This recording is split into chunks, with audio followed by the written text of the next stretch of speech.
And Radam Egberto Will is your host. Thank you so kindly for being a part of the show. Anyway, thank you very much, E2247, for keeping us in line. And let me explain why. Because I think I was guilty of this as well. We are so concerned with the attempted assassination of Donald Trump by a right-wing Republican AR-15 carrying young man. We are so concerned about that we forget about the human torture, the human massacre that's occurring right now in Israel, not in Israel, in Gaza, under the auspices of El Señor Benjamin Netanyahu, the war criminal, the genocidal maniac. So thank you for keeping us abreast that another 40-something people died yesterday on the 16th, and I believe near 100 died the day before. Thank you for putting that in the forefront. We shouldn't forget it. But before we get there, let's go ahead and welcome everybody. E2247, welcome aboard. Eric Hayes from Kingwood, Tuscaloosa, welcome aboard. We also have in the house Lee Grant from Montgomery County, Bridge MCP from Binghamton, New York. We also have in the house with us, of course, Michael Rudnin from Brooklyn, New York, May Wood from Long Beach, California, Paul Fleming from Powder Springs, Powder Springs, Georgia. I think you've been Atlanta before, right? Anyway, folks, we're going to have a great show for you today. Keep logging in, folks, so that I can give you a shout out. You know, I like to make sure to give all of my peeps shout out. You are numero uno in my book, guys. You are number one in my book. All right, so let me go ahead and create a second backup chat page in case I lose one. Because, you know, I have a tendency to do that sometimes. Let me also make sure that all our channels are, in fact, streaming. So I'll go to our streamer to make sure that we are connected to all the streaming channels. And it seems to me like, let's see, it looks like we are We are, in fact, streaming on Facebook, Instagram, rather Facebook, X, LinkedIn. We are on Twitch and likewise YouTube. All right. Yeah, we're streaming just fine. Let me kill that guy. All right. Let's go ahead and continue. Welcome aboard, everybody. Glad to see everybody here. I'm going to start today with E2247 because we can't forget. E2247 says, and let me get up there. Israel attacks across Gaza, at least 48 people killed since 16 July. That's Tuesday. That's yesterday. A strike on UNRWA school sheltering persons killed 16 souls on Sunday. 17 persons died in a strike on a school in central Gaza. In the last 11 days, 6 unaffiliated South Gaza schools were bombed. Israel struck an area west of Khan Yunis, killing about 13 and injuring another 26 other Gazan. As hospitals, they are all taken to the morgue a few minutes after pronounced dead. On arrival is shortly after from bombs packed with shrapnel, nails, and bits of metals that cause severe bleeding. Biden keeps saying he's determined to get a ceasefire deal, but on the ground, reality shows that's a long way off. UN says all Palestinians are being pushed into deeper circles of hell. I want you to know I want everybody here to imagine. Imagine those of you that are here in Houston, in Harris County, parts of Montgomery County, remember what it felt like. We just had a stage 1 hurricane, not stage 1, a category 1 hurricane. Here, let me get this out of the way. A category 1 hurricane. That is my Netroots bag for those who want to see. We just had a category 1 hurricane in Houston. Knocked down a lot of trees. Trees are all over. Make believe those are bricks from the bombed out buildings. We have no electricity, but we have gas and water, but no electricity. A lot of people don't have generators. And it's hot as hell. People are out here in Harris County are miserable, but they have clean water. They can get around the streets by going around the down trees, etc. It looks like a war zone, but not like Gaza.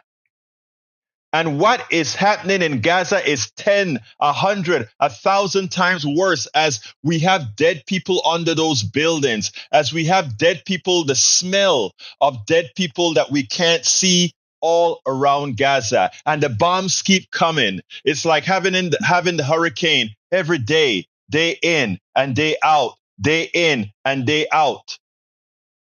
You don't have to be there to be able to empathize what they're going through. You don't have to be there. If we were to take 100th of what we ask people to wait till we can negotiate something better for you, we would not be able to tolerate that kind of carnage, the constancy of the destruction, the constancy of the killing. Empathy, people, empathy. So we sit down here antiseptically in our homes, even if it's hot after a hurricane, and we don't sit back and think, man, those people in Gaza, not from something that is by nature that we have no control over, but by bombs that we are the ones who are in control of. And we continue to have the manifest suffering of other human beings. I want you guys to think about it. I want you guys to think about that. That we are complicit in what Netanyahu and the IDF is doing in Gaza. The genocide that is occurring in Gaza, that we are complicit. If there is karma, if there's something like karma, what do you think we have in store for ourselves here? And again, like I said, our hands are not clean. Say, oh, it's Netanyahu doing that. Yeah, we may be giving him 2,000. We may have held back the 2,000-pound bombs. But don't you think Netanyahu can take a few of the bombs that we send, take the explosives out and convert them into 2,000-pound bombs with the technology they have in Israel? They're an arms manufacturer as well. Yeah. Think about that, folks. When the evil comes upon us,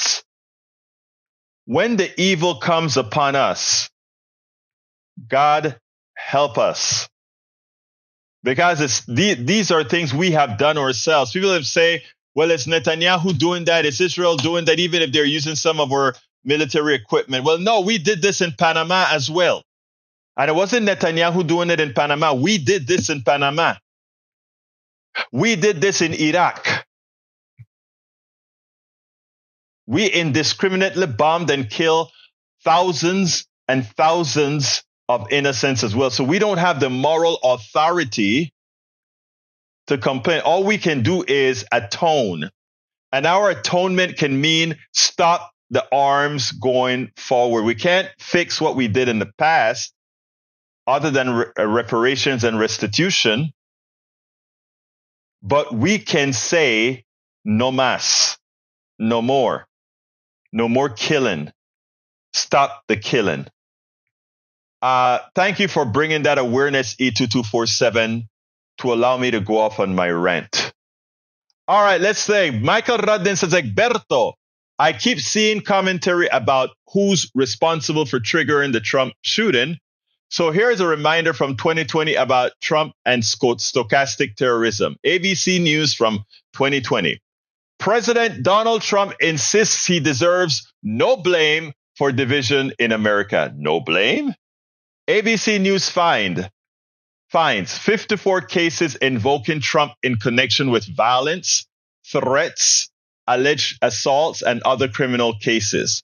Reviewing police reports and court records, ABC News found that in at least 12 cases, Perpetrators hailed Trump in the midst or immediate aftermath of physically assaulting innocent victims. In another 18 cases, perpetrators cheered or defended Trump while taunting or threatening others. And in another 10 cases, Trump and his rhetoric were cited in court to explain a defendant's violent or threatening behavior. ABC News could not find a single criminal case filed in federal or state court where an act of violence or threat was made in the name of President Barack Obama or President George W. Bush. That should really say it all. All right, let's see what else we got here. Eric Hayes says nearly 2/3 of Democrats want Biden to withdraw. New AP NORC poll finds, whoa, this is rejection. Yes, it is. Can't argue with that, can we? Bridge MCP say, hey, all, JS appeals, Justice Jack Smith appeals to the 11th Circuit, and he will win that appeal. So that was just a temporary loss because it'll be reinstated and Trump will be charged again. We also have every member of Congress should reject his speech through a pub. I got that already. Hola peeps from Bridge MCP. Paul Fleming says, I wonder what Tim Scott's fake fiance. You put finance, but I think you mean fiance is gonna do now. Hey, that's true. Whatever happened to his fiance? Why are you so bad, Paul Fleming? Why did you have to go there? Lee Grant says Shooter is alleged to support an called Progressive Turnout Project, or any of you progressive familiar with it. Yes, it's not a real thing. The Progressive Turnout Project is a group that just put the word progressive on it and collects a lot of money from progressive by using a progressive mailing list to take money and then donate nothing or donate a very small amount of it. Look it up. All right, let's continue. We have Paul Fleming says new special counsel Jack Smith files his notice of appeal. That's what I just read from Breach MCP. Paul Fleming also says CNN kept Van Jones and got rid of Don Lemon. That tells me everything I need to know about that company. Yep. Michael says Egberto won for the screen. Let's see what he wants for the screen. All right, let's get that to the screen for Brother Rudnin. And here it is on the screen. It says about 2/3 of Democrats want Biden to withdraw. Democrats overall, 35 to 65. White Democrats, 32 to 67. Black Democrats, 50% of them wanted to stay. That's probably the older black Democrats. 49% want him to go. We also have Hispanics. 33 wants him to stay. 64 wants him to go. So when you add all of that up, it doesn't speak well for where things are with that in that respect. Thank you for that, Mr. Rudnin. All right, continuing, we've got Paul Fleming says the Biden-Harris administration capped credit card legal fees to $10 billion a year, saving Americans $10 billion a year. A Trump-appointed judge blocked it. The Biden-Harris administration banned non-compete clauses, which trap workers in job. A Trump-appointed judge blocked it. Who's really on the side of working people? Paul, that is a very important group of things that you have there. And I need to copy that and make a meme out of that. I need to make a meme out of that one. I'm going to put that. I love that narrative right there. That was a very good one. Let's see. Meme ideas. Let me put that here. Meme ideas. That's a very good one, Fleming. Let's go ahead. Stream chat. That chat stream's going to be gone, so might as well get rid of that. All right.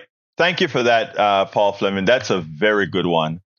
All right. Continue. We have Bridge MCP said no leave, but he he did donate to another blue group like $15. Actually, I think that's a group that we're talking about, Bridge. Okay, let's continue. Again, it's funny. They constantly try to make these bad things onto progressives. The fact is, even if whatever the case is, he followed what he learned in the right-wing space. AR-15 and killing. AR-15 and killing. That is the modus operandi of rogue right-wing folks that follow the militia modus operandi. We don't have to question that. So stop trying to find false analogies, my dear brother. All right, let's continue here. We have Paul Fleming says, why are billionaires like Peter Thiel, Rupert Murdoch, Stephen Schwarzman, and the owner of this website rallying behind Trump? Yes, the tax cuts, but there's more. The more Trump tears down democracy, the safer the oligarchy becomes. Of course, absolutely so. All right, welcome aboard, MD Manny Russman. He says, right, 65% of Democrats want Biden to step down. I read that one already. And in fact, Radnin gave us the chart. So thank you for that, Mr. MD Manny Russman. What else have we got before I go to my first video? Bridge MCP says, JD took Tim Scott's black job. I know that's what Biden said yesterday. Biden said a black job is vice president of the United States. A black job is president of the United States. That was kind of cute, right? I thought it was kind of cute. Anyway, Michael says, Egberto, thanks for putting on the screen. On the rare times the conservatives pull an article from a high factual source, gotta check them out. Absolutely, absolutely. MD Matsi Rasman says, thanks a lot. After a long time, of course, you are well. Thank you, my brother. Lee Grant says, Musk endorsed Trump. That is a perfect reason not to vote for Trump. That endorsement should disqualify anyone who wants to vote for Trump. But anyhow, look, JD Vance is the new vice president, the pick for vice president with Donald Trump. Of course, the reason why we need JD Vance is that Mr. Mike Pence said, I cannot support Donald Trump. The man tried to kill me. The guy is crazy. I will not support Donald Trump for president. That's what his former vice president says. But his former vice president has never, either before the presidency, during the presidency of Donald Trump, or or after the presidency of Donald Trump, that vice president never said the thing the vice president to be for Donald Trump has said about him. I am surprised that Donald Trump decided to pick JD because he probably never saw or heard all what JD said. They probably did some numbers and said JD would work out fine. Hey, Trump, close your ears. Don't listen to what JD said about you before, because I want you guys to listen to this. JD Vance really, really hated Donald Trump. Vance is less than 2 years into his first term in the Senate. He worked in venture capital before entering politics. He's also the author of the best-selling memoir, Hillbilly Elegy. The book details his mother's battle with drug addiction, a rotating cast of father figures, and other socioeconomic challenges his family faced after they moved from eastern Kentucky to southwestern Ohio. Senator Vance was originally a vocal critic of former President Trump before being elected to office. In messages to a friend in 2016, Vance said he goes, quote, back and forth between thinking Trump is a cynical a-hole like Nixon, who wouldn't be that bad and might even prove useful, or that he's America's Hitler. In a piece for The Atlantic that same year, Vance wrote, Trump's promises are the needle in America's collective vein.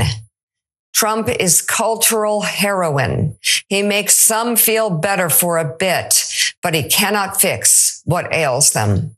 In an op-ed for the New York Times in 2016, the hillbilly elegy author called Trump unfit for office. Here's more of what he had to say back then. I'm a never Trump guy. I never liked him. It makes you think that at a fundamental level, this is sort of a he said, she said, right? And at the end of the day, do you believe Donald Trump, who always tells the truth? Just kidding. Or do you believe that woman on that tape? I cannot stand Trump because I think he's a fraud. Well, I think he's a total fraud that is exploiting these people, who is a total fraud. Like you said, I agree with you on Trump because I don't think that he's the person. I don't think he actually cares about folks. Definitely, there is definitely an element of Donald Trump support that has its basis in racism or xenophobia. I think there's a chance, if I feel like Trump has a really good chance of winning, that I might have to hold my nose and vote for Hillary Clinton. I think that I'm going to vote for third party because I can't stomach Trump. I think that he's noxious and is leading the white working class to a very dark place. Last night, Vance addressed those past criticism and explained why his views have changed. I don't hide from that. I was certainly skeptical of Donald Trump in 2016, but President Trump was a great president and he changed my mind. I think he changed the minds of a lot of Americans because, again, he delivered that peace and prosperity. If you go back to what I thought in 2016, another thing that was going on, Sean, is I bought into the media's lies and distortions. I bought into this idea that somehow he was going to be so different, a terrible threat to democracy. It was a joke. I don't think it was a joke. I don't know what to say about that. I cannot stand Trump because I think he's a fraud. Well, I think he's a total fraud that is exploiting these people, who is a total fraud. Like you said, I agree with you on Trump because I don't think that he's the person. I don't think he actually cares about folks. So as a conservative who thinks that Trump does not have the answers and isn't qualified to be president, what are you going to do this election, if you don't mind saying? My current plan is to vote either third party or, as I joke to my wife, I might write in my dog because that's about as good as it seems. But, I think there's a chance, if I feel like Trump has a really good chance of winning, that I might have to hold my nose and vote for Hillary Clinton. Ultimately, I think I'll probably vote third party. I might vote for this new guy who I really like, Evan McMullen, who I actually met the other day. But I think that I'm going to vote third party because I can't stomach Trump. I think that he's noxious and is leading the white working class to a very dark place. Donald Trump's new running mate. I will vote for my dog over him. I will vote for a guy I just met, Evan McMullen, or Hillary Clinton, or some other third-party entity I can't even name. I will not vote for him because he is noxious and he is leading us in this country to a very dark place. He calls him a total fraud. In addition to that clip you saw there of him on MSNBC on Hardball with Chris Matthews saying that he believed a woman when she testified in the E. Jean Carroll case that she was sexually assaulted by Trump. He believed her, not Trump. He also liked a tweet around the same time saying that Trump had committed serial sexual assault. Another one just calling Trump a monster. He has called Trump a moral disaster. He's called him cultural heroin. He has called him reprehensible. He has also called him, quote, an idiot. J.D. Vance is a very good writer. He wrote in a very good New York Times op-ed that, quote, Trump is unfit for our nation's highest office. He wrote to one former roommate about Trump, quote, I go back and forth between thinking Trump is a cynical a-hole like Nixon or that he's America's Hitler. How's that for discouraging? End quote. Now, again, remember, Donald Trump was one of the instigators for the posse that attempted to kill Vice President Pence for not doing the unconstitutional thing. Think about this. And Pence never said anything this badly against Trump. Of course, J.D. Vance is a lot smarter than Pence is. And that is what he thought about Trump. But given that J.D. Vance wants to move ahead in the Republican Party, and the Republican Party has been taken over by MAGA, he figured, I'll sell my soul. And by selling my soul, I can move ahead, and who knows, I may even become the president of the United States, because good old Donald Trump, he's 78, and just like Biden could croak in office, so could Donald Trump. The only difference is Donald Trump is obese. Donald Trump doesn't, so he could, who knows what happens to him, right? So I have never seen someone criticize their running mate this bad. Not even during the Reagan Bush used, you know what we thought was bad? When Bush used to say Reaganomics was voodoo economics. That's as bad as George Herbert Walker Bush got before Reagan went ahead and accepted him as his presidency for the vice presidents. But my God, J.D. Vance was relentless. And, while CSAC may say, don't you change your mind sometimes? Yeah, you change your minds on things that are not verifiable. You change your mind on things that isn't necessarily in that spot. But what J.D. Vance did was show exactly who Trump is. And for that, we are going to have a whole lot of ads. And the ads are not for the MAGA folks. You won't convince the MAGA anything. But the good thing is that there are people on the fence that are going to say, my God, if his vice president thought this about him, and now he's on the bandwagon, both of them are no good. Both Vance is morally corrupt, and Donald Trump is morally corrupt. Anyway, Bridge MCP has a word for us. And Bridge, my dear beautiful Bridge, I didn't see it. If I had seen it, I would have put it up earlier.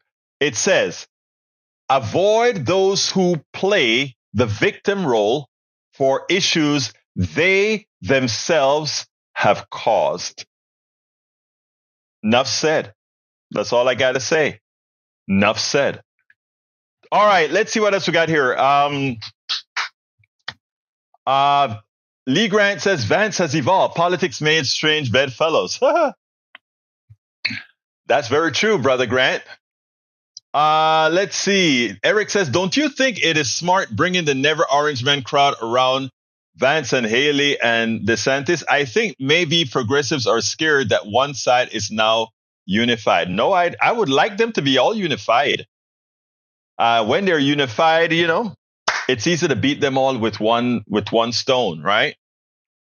Let's see. What else we've got here before I get to the other video? Paul Fleming says, a lawsuit has been filed against Arkansas Secretary of State John Thurston on behalf of an activist group working on the place of constitutional amendment on the November ballot that would expand abortion access in the state. What did they stop? Did they prevent that ballot from going on to the thing? I thought that was already. Anyway, I'll wait for that. Michael Radden says, Lee, J.D. Vance is just a two-faced carpetbagger with negative charisma. He's a loser for the ticket. I think combined, they're worse than separate. And I think that's a good thing for whoever is going to be leading our ticket. All right, let's see. Check out Lee Vance's speech tonight. Actually, J.D. Vance is actually a very good speaker. His words are going to be impeccable. But after he gives those impeccable words, the best part about it is how we're going to dissect it. Because while he may try to put lipstick on a pig, we are going to take care of the rest. All right, let's see. Paul Fleming says, threats hurled at workers trying to restore power after Hurricane Beryl. Texas cops say, Texas, you voted for the issues you experienced. So look in the mirror and yell at our own. Paul Fleming, you know what? You could be a Texan. We continue to elect these people that screw us, and then their behavior is exactly what you expect. The ones who are, well, I won't go there. All right, let's see what else we got here. We have, let's see. Steigen Bergen King says, I was talking about this election with some friends, and we all agreed that if Trump wins, Oregon should secede from the union. Do you think California would join us? No, nobody can secede. Trump's not going to win. Okay. You know what? I think now is it's time for me to play what I said last night, because I was on TikTok and I wanted to kind of give people an uplifting message on TikTok. So let me see if I can find that TikTok that I did last night, meaning if I can find a link to it. I think I can find a link. How do I get a link to that? I think I can get a link, and I'm looking for the link. Copy link. All right, let's see if this will play. I'll try it. If it doesn't play, shame on me. But let's go ahead and play that. All right, here we go.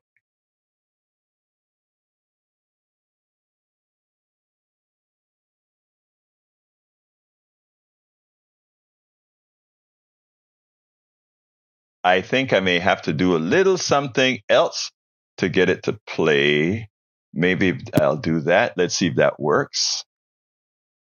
You know, as I'm watching TikTok and Instagram and shorts on YouTube and videos and blogs, people are really worried about this election 2024. And I'm going to tell you something.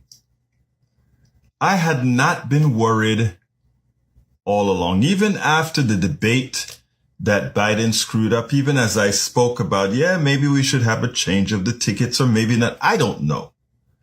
But the thing about what we have to realize are two things.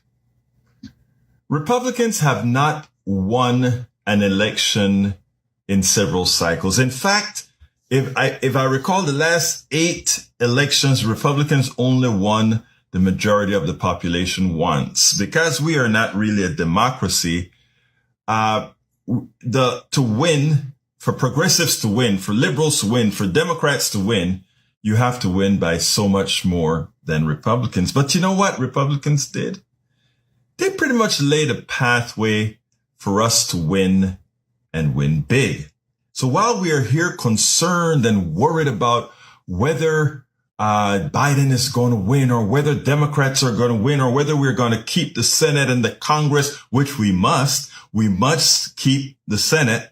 We must win over the Congress and we must hold the presidency. It shouldn't be difficult. It should not be difficult at all.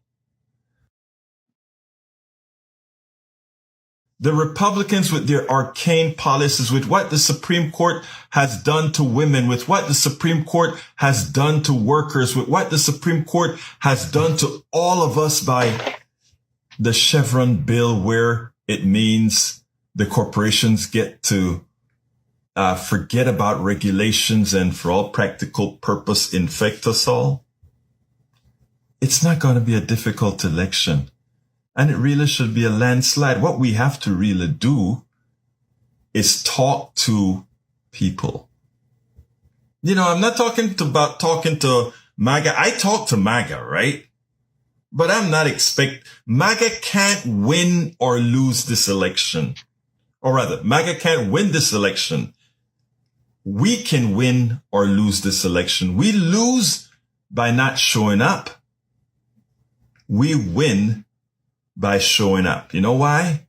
There's a lot more of us who realize that MAGA Republican policies present a clear and present danger. What's a clear and present danger?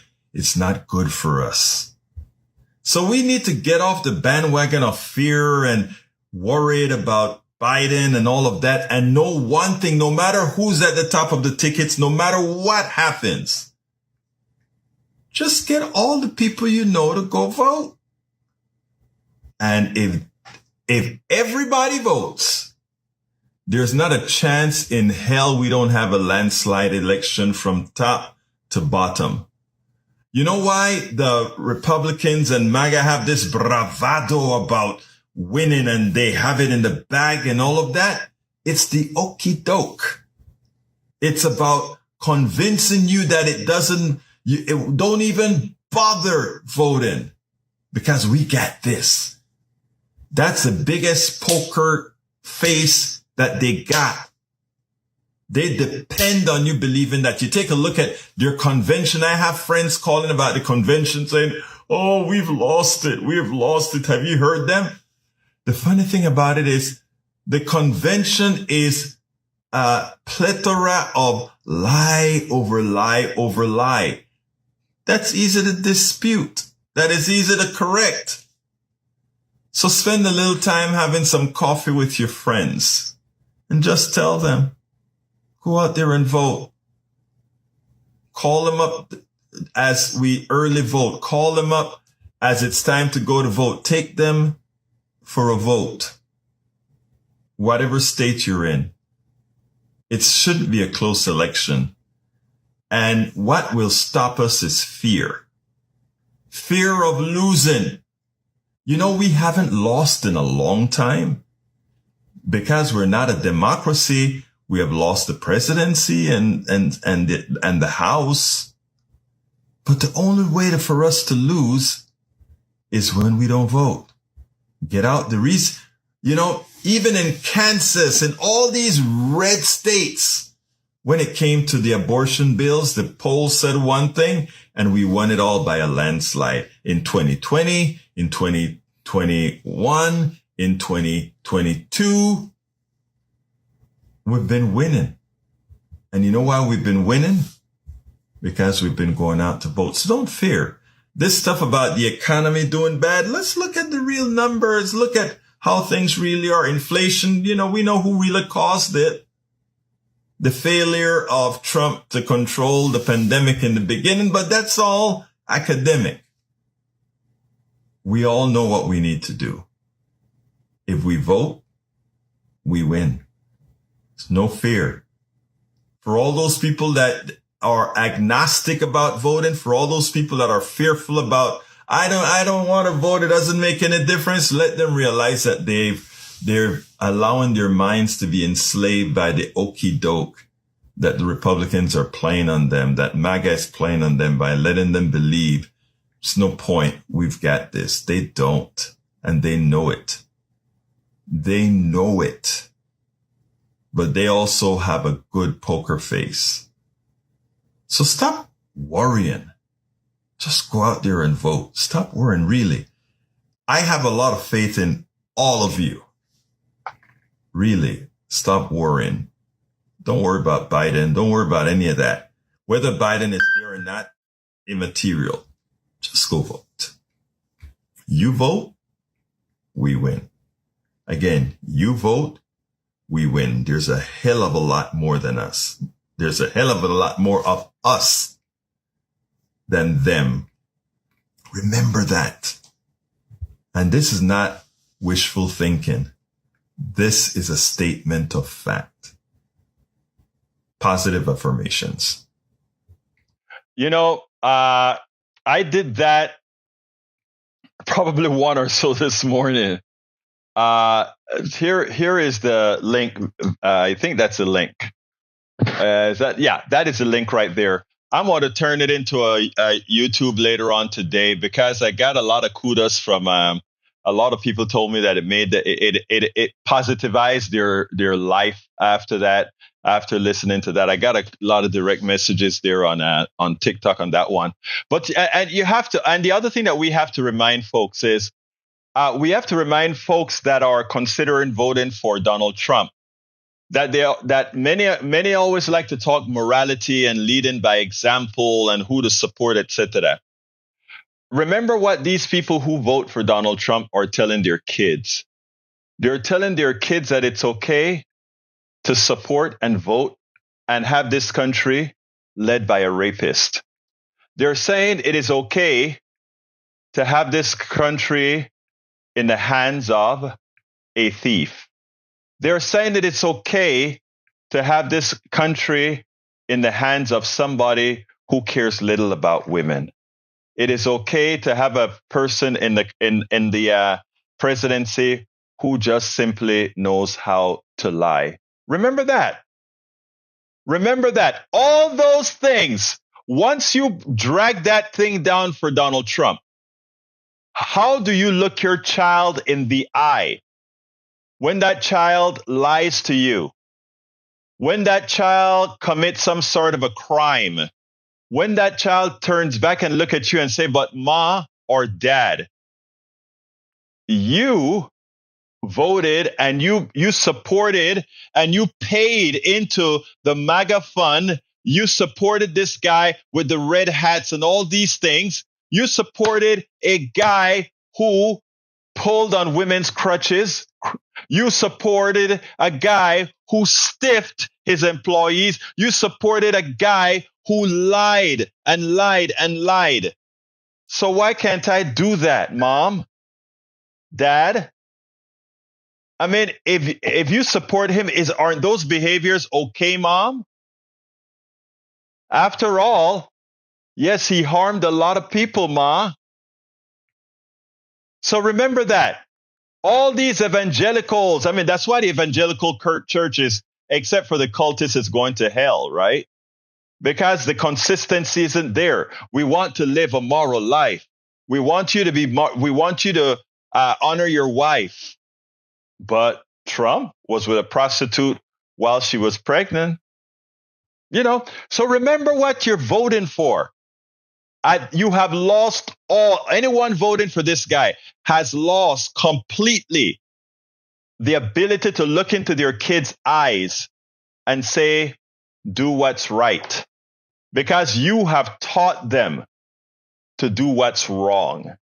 You have taught them that it is okay to elevate a criminal to the highest office of this land.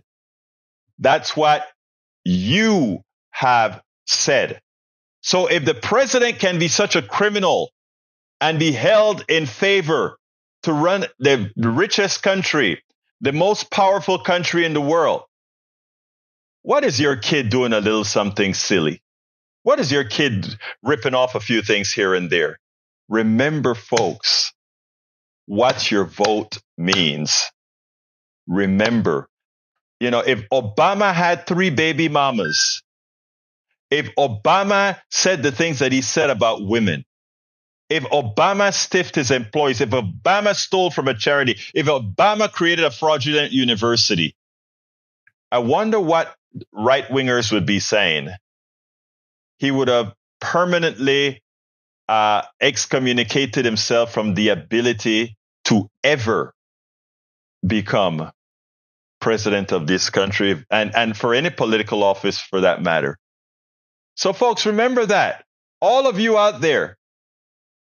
And by the way, Eric, stop talking about freebies. The biggest recipients of freebies in this country are the billionaires you support. From Musk, whose company wasn't didn't come from his innovation, but from because he was sucking on the government's tits.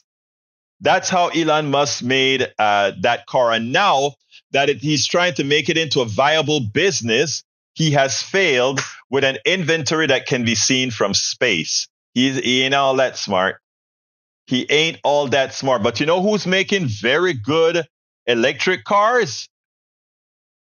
The Chinese. They've invested in it, and they're all over the world. We can't quite get them here often, but they're all over the world. You see, but Americans don't know that. Their technology surpasses what Elon Musk has done. And you know what they've done? They've mass produced it, and it's all over the world. Their shows, their car shows showing their electric vehicles are big successes. But we don't see that on the news here. You know why we don't see it? Guess why we don't see those things on the news here?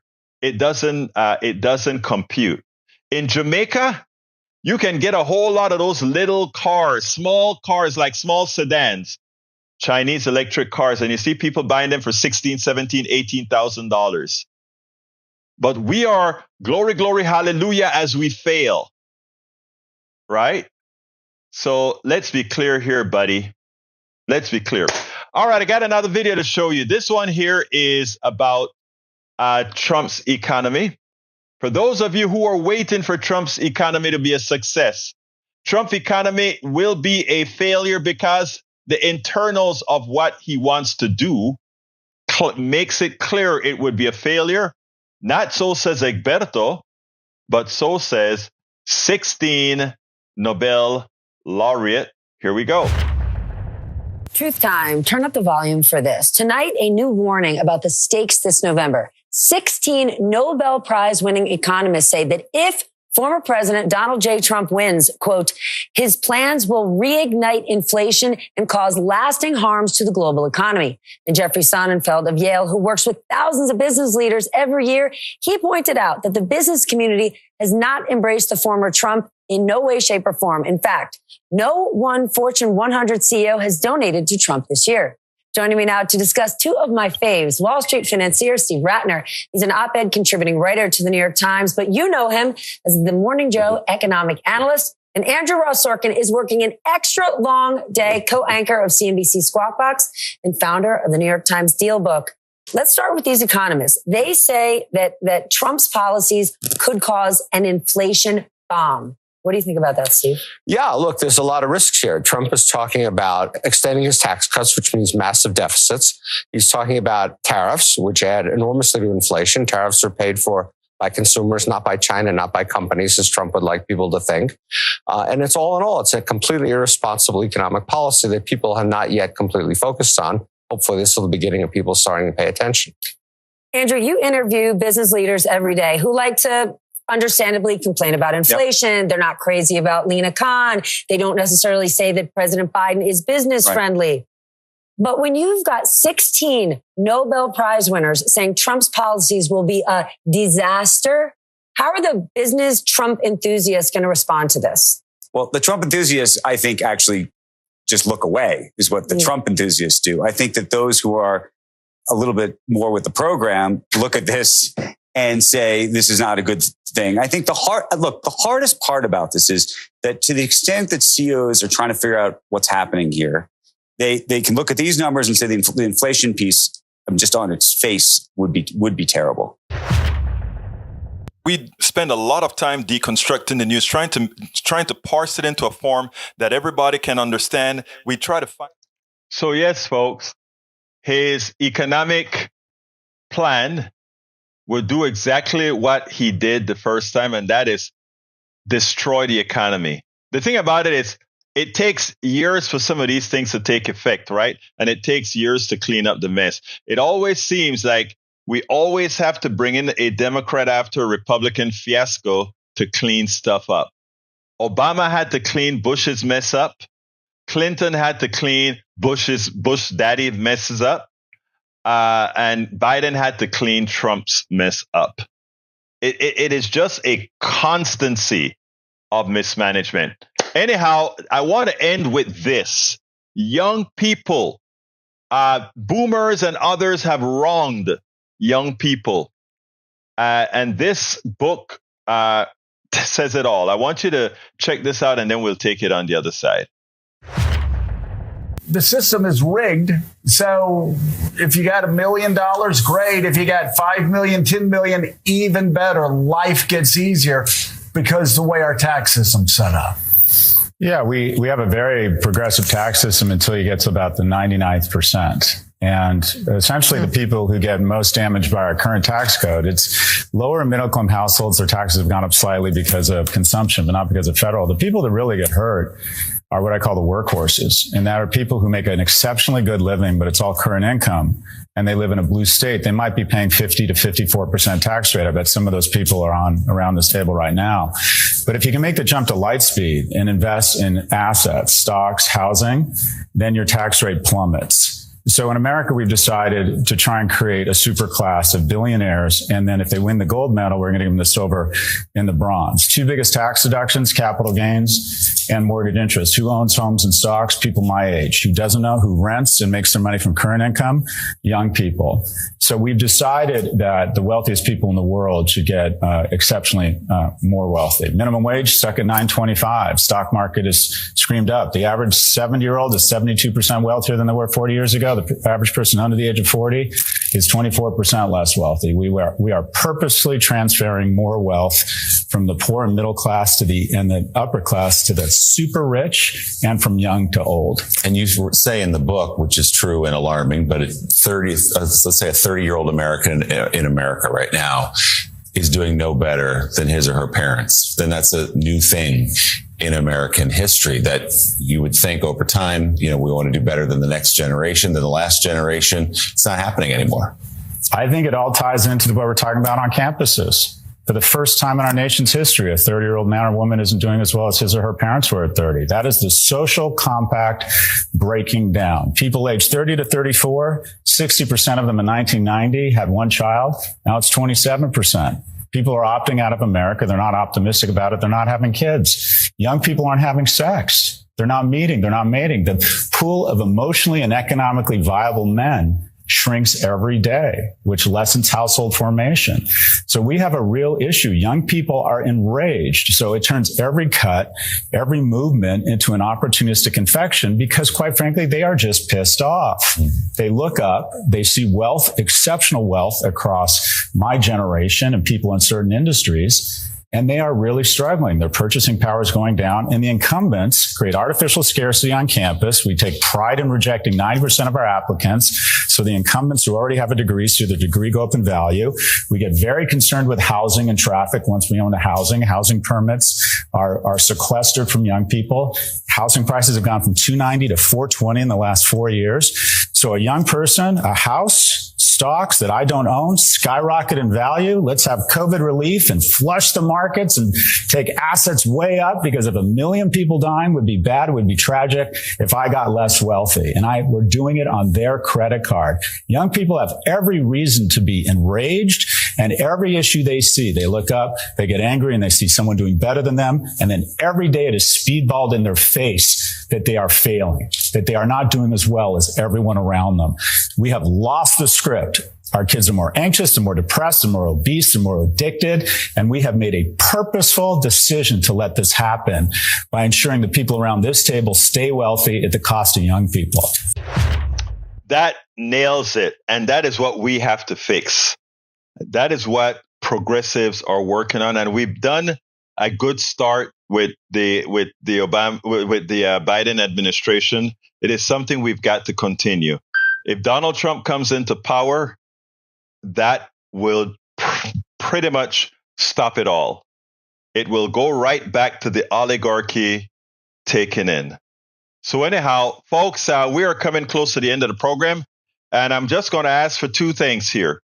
One, please consider going to the page politicsdoneright.com/support and find whatever way you can to support this program. Please allow us to continue doing this.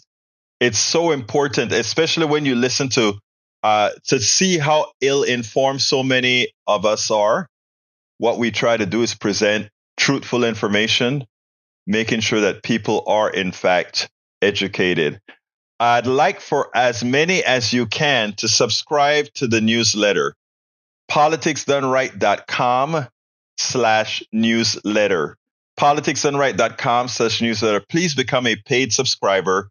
That is how we can continue doing what we do, by supporting us in whatever form you can. Anyway, folks, my name is Egberto Willies. This is Politics Done Right. And you guys know how I end this baby. I am what? Out! We spend a lot of time deconstructing the news, trying to parse it into a form that everybody can understand. We try to find those little nitpicks where it flies above the fray, etc. If you really like these videos that we do, I want to ask a big favor. Please go ahead. Number one, subscribe to our channel. And number two, please join if you can. Thank you so kindly for watching. Keep watching. Please remember to share. We must populate the entire internet with our progressive message, a message that we know is what most Americans say that they want. So help us, please.